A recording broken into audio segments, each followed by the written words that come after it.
trouble, trouble, trouble, trouble, trouble, trouble.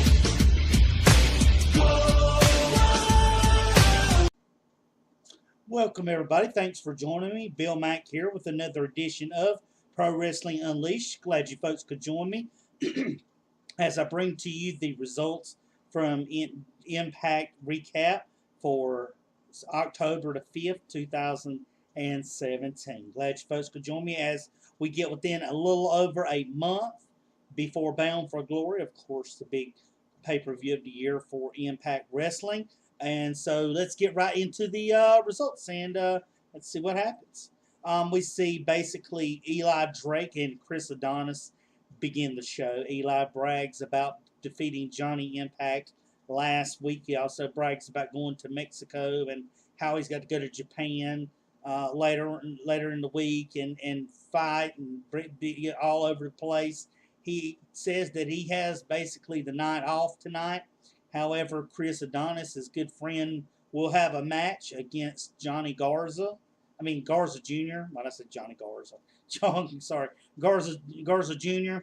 And basically, Adonis was in his street clothes, so he just went ahead and had the match, which street clothes or not, Adonis dominated the matchup. He just was too much for Garza Jr. Whatever offense Garza Jr. had wasn't enough. Chris Adonis basically dominated.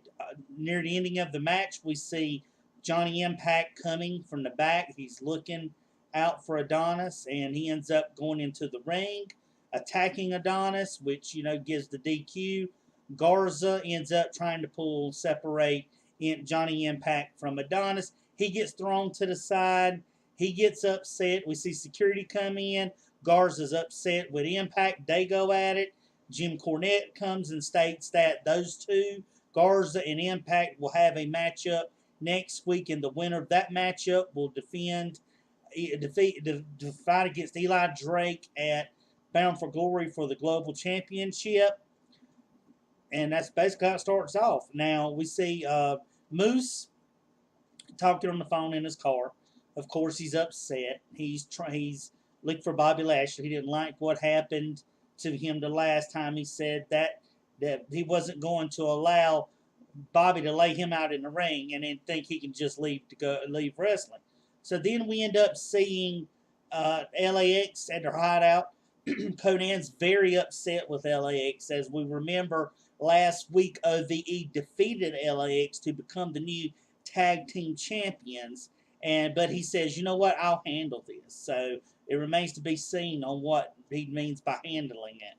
So then we go back to the Impact Zone. We see OVE, the new tag team champions, taking on John Bowen and Trey Miguel, which are two basic jobbers. They didn't really put up much a matchup in this matchup. It was a squash match just to give them a match coming back in, and they ended up defeating them, hitting the knee and leg combo or finisher. I don't know what it's called yet, but they hit that on and got the win.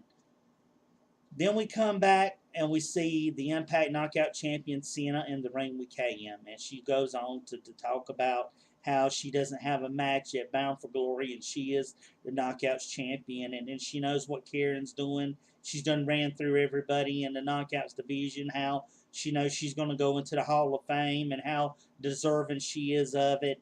Gail Kim comes out and challenges her for the title, and Bound for Glory is a rematch. We end up seeing Tara and Terrell come out and make a challenge, and Allie make a challenge. So all four women in the ring.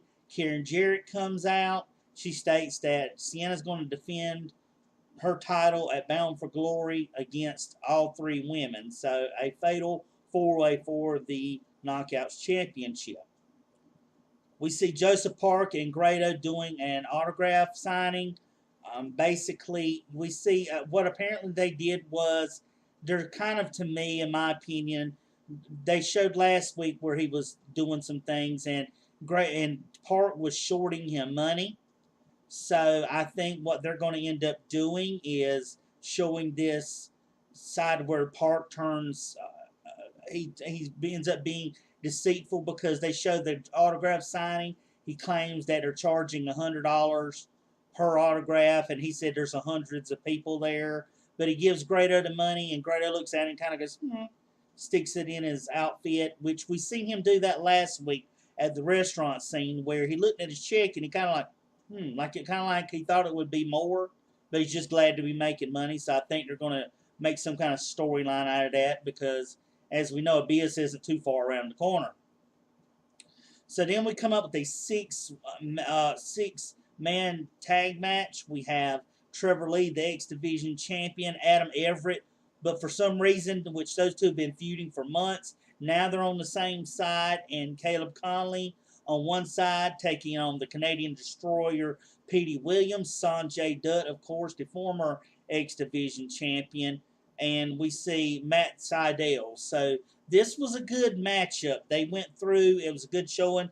The faces basically held their own during the early parts of the match. Then the heels, they ended up isolating Sanjay Dutt for a little while, working on him on their side of the ring.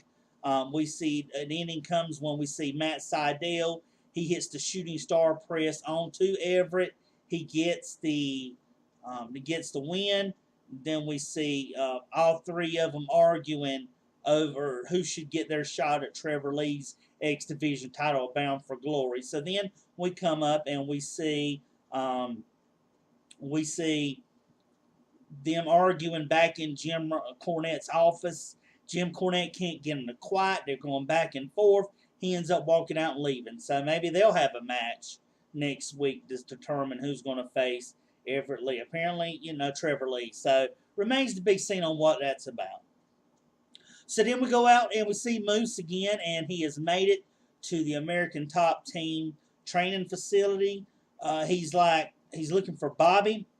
He sees Bobby training. He goes in after Bobby. King Mo just sucker punches him out of nowhere, and then the whole team jumps on him and beats him down. They kicking him, stomping him, punching him. They throw him out of their octagon. They throw him out the front door. So whoever that backup that he was talking about having, he'll probably end up calling them to let them to kind of even the odds because Moose is going against the whole America's Top Team, and we've seen how physical they can be. So this isn't over between Moose and Bobby Lashley. So it remains to be seen next week on what goes on there. We see finally the main event. We see Tejano and we see Phantasma representing Team AAA taking on Cowboy James Storm and Grand Champion EC3. Now this is an unlikely duo. They've been enemies at times, but we've seen them sometimes enemies come together for the common cause. They stood up for Team Impact. They represented Team Impact. This was a back and forth matchup, folks. I mean, it went back and forth. Both teams working good with tag teams. We've seen some little bit of just something in the air between the two in the beginning because James Storm and EC3 kind of didn't. They kind of knew they needed to work as tag team, but they didn't kind of want to because James kind of hesitated a time or two with tagging in EC3.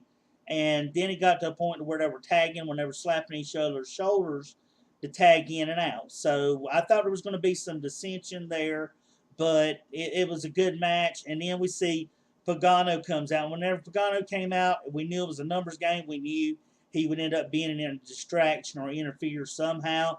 And he did at one point by interfering with EC3 when the ref wasn't looking, and they pulled his legs between the ring posts, which we know, fellas, that's going to hurt. But we also seen at one point to where they were going to try to double team, and Phantasma went out to do a suicide dive, but he ends up landing not on James Storm. So what we see basically is this. We see that James Storm goes to attempt to suplex Phantasma into the ring. But as Phantasma is going over, Pagano grabs and hooks James Storm's feet. So Phantasma lands on James Storm instead of over his head, and then holds the legs of James Storm, not allowing him to be able to kick out. Phantasma ends up getting the win. 1, 2, 3. We see Team AAA win the matchup. Where's this show? What do we see next week? Will it be a 6-man tag match? Now that we've seen the numbers game with Team AAA, over Team Impact. Remains to be seen. And then finally, we see what we see in the hideout. We see low key suggesting that LAX should request a 5150 street fight. That, for I guess at Bound for Glory.